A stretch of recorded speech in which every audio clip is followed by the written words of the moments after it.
आज हम आपको बताने वाले हैं मां काली के भक्त स्वामी परमहंस की रोचक बातें। जिले के कामारपुर नामक छोटे से गांव में खुदीराम चट्टोपाध्याय नाम के गरीब ब्राह्मण रहते थे। उनकी पत्नी चंद्रमणि भी पति के समान ही सरल स्वभाव वाली थी और भगवान की पूजा किया करती थी। इन्हीं के घर 17 फरवरी 1836 को भी श्री रामकृष्ण परमहंस का जन्म हुआ। उनका असली नाम था गदाधर। रामकृष्ण नाम तो संन्यास लेने के बाद पड़ा। पिता चाहते थे कि पुत्र उन्हीं के समान ईश्वर भक्त और धार्मिक बने, इसलिए वह उसे रामायण और महाभारत की कहानियां सुनाया करते थे। गदाधर अत्यंत कुशाग्र बुद्धि बालक था, इसलिए पिता ने उसे पाठशाठाई में भर्ती करा दिया। पाठशाठाई जाकर बालक और भी अधिक फुर्तीला हो गया। गदाधर बंगला आसानी से पढ़ लिख लेता था, लेकिन गणित उसकी समझ से बाहर थी। उसके मीठे स्वभाव के कारण अध्यापक उससे बहुत प्रसन्न रहते और उसे खूब प्यार करते थे। गदाधर का कंठ बड़ा मधुर था और बड़े सुरीले स्वर से कृष्णलीला के गीत गाया करते थे। वो सदैव प्रसन्न रहता और अपनी मीठी मीठी बातों से सबको खुश रखता था। बचपन से ही गदाधर की धर्म में रुचि थी। गदाधर की भक्ति भावना धीरे धीरे बढ़ती जा रही थी। जब वह रामलीला और कृष्णलीला में अभिनय करता तो भक्ति भाव में इतना लीन हो जाता कि अपने तन बदन की सुध भूल जाता। कुछ दिन बीत जाने पर गदाधर के यज्ञोपवीत का समय आ गया। उसके गांव में एक धनी गदाधर से प्रतिज्ञा करा ली कि वह यज्ञोपवीत के समय सबसे पहले उसी का दान ग्रहण करेगा। यह यज्ञोपवीत से 2-1 दिन पहले जब यह बात गदाधर ने अपने बड़े भाई राजकुमार को बतलाई तो वह बड़े परेशान हुए। ब्राह्मण का लड़का भला शूद्र का दान कैसे ले सकता है। उन्होंने गदाधर को बहुतेरा समझाया, परंतु वो किसी प्रकार अपनी प्रतिज्ञा तोड़ने को तैयार नहीं हुआ। आखिर रामकुमार को उसकी बात माननी ही पड़ी। कुछ दिनों के बाद घर की आर्थिक स्थिति बिगड़ जाने पर रामकुमार कलकत्ता चले आए। कलकत्ते के जान बाजार में रानी रासमणी जमींदारी का काम संभालती थी। उन्होंने कलकत्ते के दक्षिणेश्वर नामक स्थान पर गंगा के किनारे भारी मंदिर बनवाया। रानी का जन्म केवट जाति में हुआ था, इसलिए कोई भी ब्राह्मण उनके मंदिर की पूजा स्वीकार करना नहीं चाहता था। अंत में राजकुमार ने मंदिर की पूजा का उत्तरदायित्व संभाला और अपने छोटे भाई गदाधर को भी अपने पास बुला लिया। मंदिर की देखभाल रानी के दामाद बाबू मथुरा विश्वास किया करते थे। गदाधर की सरलता और स्वभाव से विश्वास बाबू अत्यंत प्रसन्न थे, अतः उन्होंने मां काली की सुरक्षा का भर उसको सौंप दिया। अपने बड़े भाई की मृत्यु के पश्चात गदाधर को ही मंदिर का पुजारी बना दिया गया। इसके बाद तो उसका एकमात्र कार्य ही देव साधना रह गया। काली मां की सारी सेवा वह अपने ही हाथ से करता। धीरे धीरे उसका यह प्रेम इतना बढ़ गया कि चिंता के कारण उसे रात रात भर जबिन नींद नहीं आती। पूजा करने बैठता तब पूजा खत्म न होती और आरती करता तो आरती खत्म न होती। कुछ दिनों के बाद गदाधर को ऐसा लगा जैसे मूर्ति की पूजा से उसे शांति नहीं मिलेगी।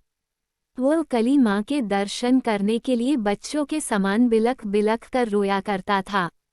पूजा करते करते कभी वह मूर्ति से बातें करता, कभी हंसता, कभी क्रोध करता और कभी मां के चरणों को पकड़कर रोया करता। कभी प्रसाद स्वयं खा लेता और कभी कुत्ते बिल्ली को खिला देता।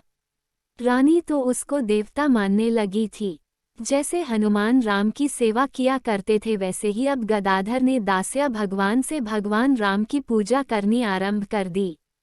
धीरे धीरे इन सब बातों का पता उसकी मां को चला तो उसने उसे घर बुला लिया। बहुत दिनों के बाद घर लौटने के कारण गांव के सभी लोग गदाधर को देखने के लिए बहुत उत्सुक थे, परंतु जब उन्होंने गदाधर को पागलों जैसे काम करते देखा तो उन्होंने सोचा कि शायद गदाधर को भूत लग गया है। कुछ दिनों के बाद गदाधर का पागलपन काफी कम हो गया।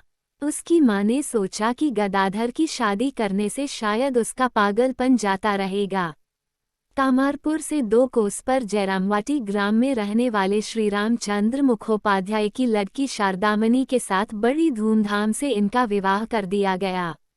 शारदामणि बाद में शारदा देवी के नाम से प्रसिद्ध हुई।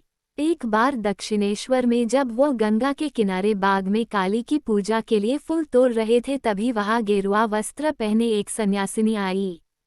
वह साक्षात भैरवी जान पड़ती थी।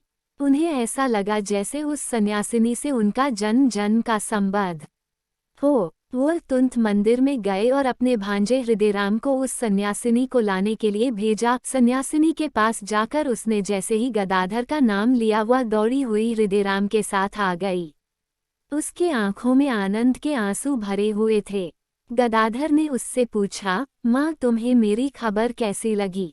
वह बोली, मुझे माँ जगदम्बा ने आदेश दिया था कि मेरे 3 पुत्रों से जाकर मिलो। 2 से तो मैं पूर्व बंगाल में मिल चुकी थी, तुम बाकी थे। आज तुमसे भी मुलाकात हो गई। यह सन्यासिनी तंत्र शास्त्र में बहुत सिद्ध थी। गदाधर भी उससे उपदेश पाकर तंत्रों के अनुसार साधना करने लगे, परंतु इस साधना में उनका मन बहुत दिनों तक नहीं लगा। वो किसी और साधना की चिंता में रहने लगे। संसार और संसार की बातों को भूलकर वह साधना में डूब गए। सबसे पहले उन्होंने भैरवी ब्राह्मण के तरीके से तांत्रिक साधना की थी, जिसकी चर्चा ऊपर की गई है। तांत्रिक साधना का प्रभाव उन पर यह हुआ कि ईश्वर को मां के रूप में पूजने लगे थे।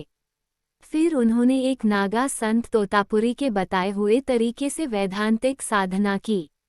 तोतापुरी ने उनको संन्यास की दीक्षा भी दी। वेदांतिक साधना का उन पर यह असर हुआ था कि वह निर्गुण और निराकार ब्रह्म की उपासना करने लगे, यानी ऐसा ब्रह्म जिसका न कोई नाम और न कोई रूप। इसके बाद से उनका नाम गदाधर की जगह रामकृष्ण पड़ा। रामकृष्ण उनका संन्यास का नाम था। आगे चलकर उनका यही नाम प्रसिद्ध हुआ।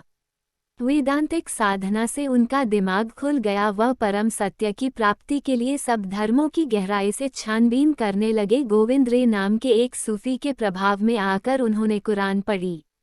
उन्होंने इस्लाम धर्म स्वीकार कर लिया और उसके अनुसार चलने लगे। इस समय हिंदू धर्म के विचार और बातें अपने मन से निकाल दी। इस्लाम धर्म की ही तरह आगे चलकर उनका ध्यान मसीही धर्म की ओर गया। बाइबल और ईसा मसीह की कहानी ने उनको विभोर कर दिया। एक दिन उन्होंने ईसा को गोद में लिए हुए मैडोना का चित्र देखा।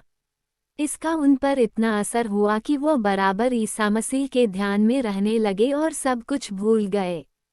कहते हैं कि कुछ दिन बाद उन्हें ईसा मसीह के दर्शन हुए। इसी प्रकार उन्होंने कितने ही धर्मों को अपनाया था। जिस धर्म को अपनाते थे उस समय वह उसी के अनुयायी जान पड़ते थे। बौद्ध, जैन और सिखों का भी वह बहुत सम्मान करते थे। हिंदू धर्म के अनेक संप्रदायों की साधना करने के बाद और यहूदी, पारसी, इस्लाम, ईसाई आदि अनेक धर्मों की जानकारी प्राप्त करने के बाद उन्होंने यह समझ लिया था कि सब धर्मों में ईश्वर एक ही है, केवल उसे प्राप्त करने के रास्ते अलग अलग है।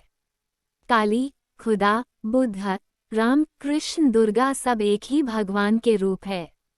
यद्यपि अपनी मां की इच्छा पूरी करने के लिए उन्होंने अपना विवाह कर लिया था, परंतु अपनी स्त्री को भी वह अन्य स्त्रियों के समान ही पूज्य समझते थे। विवाह के बाद वह अधिकतर अपने पिता के घर में ही रहती थी। उनकी प्रसिद्धि सुनकर वह अपने पति के पास आ गई।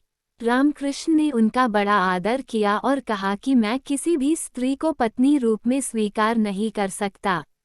मैं प्रत्येक स्त्री को मां समझता हूँ, अतः तुम भी मुझे जो आज्ञा दोगी मैं वही करूँगा। और यह कहकर वह उनके चरणों पर गिर पड़े। उनकी स्त्री पर इसका बड़ा प्रभाव पड़ा और वह दक्षिणेश्वर के मंदिर में रहकर ईश्वर का भजन पूजन करने लगे।